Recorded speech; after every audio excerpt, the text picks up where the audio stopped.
লবণ পানি শুধু আর এই আচ্ছা, সাধারণ ভোক্তা কিভাবে বুঝবে যে ইউরিয়া মিশানো মুড়ি কোনটা আর সাধারণ মুড়ি কোনটা?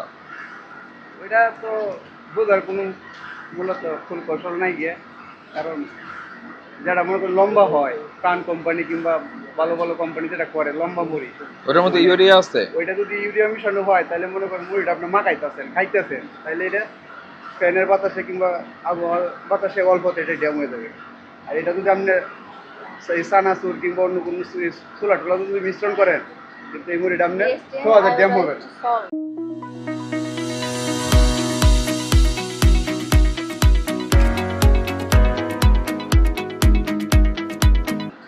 যদি খোলা বাতাসে বলা রাখেন তাহলে আপনার আধা ঘন্টা সময় লাগবে, 20 মিনিট সময় লাগবে ড্যাম। হ্যাঁ, তাড়াতাড়ি ড্যাম হবে। ঠিক আছে, আর এটা পরিষ্কার থাকে। কি ওগুলিও লবণ? না না, ওইগুলো চাই। চাল।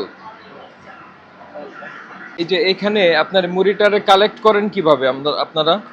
তারা কাজ করে যখন এটা মানে মুড়িটা মানে বস্তাতে উঠানো হয়, তখন তো মানে একটু পরিষ্কার হয়ে আসা লাগে আর কি পয় পরিষ্কার হয়ে আসে, মানে সিস্টেমটা কি? সিস্টেমটা মনে করেন পাটা ধুয়া এখানে যায়, তারপরে না, আপনার এটাকে একদম কনফাইন করে দিতে হবে এই জায়গাটা। এখান থেকে কেউ ওখানে যেতে পারবে না, মানে একদম আলাদা করে দিতে হবে। আর ওখানের জন্য আলাদা জুতাই থাকবে।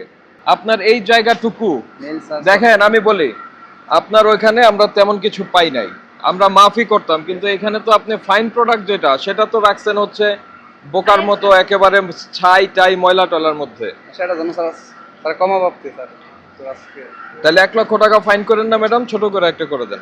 অস্বাস্থ্যকর পরিবেশে মুড়িটা সংরক্ষণ করছেন এবং ওইভাবে বিক্রয় করছেন, আলাদা কোনো ব্যবস্থাই নেননি আপনারা মুড়ি পরিষ্কার করে বিক্রি করার জন্য। বুঝছেন, এর জন্য আপনাকে 20,000 টাকা জরিমানা আরোপ করা হচ্ছে, এটা আপনি পরিশোধ করবেন। না স্যার, আর আপনি আলাদা করে দেবেন বাউন্ডারি বানিয়ে।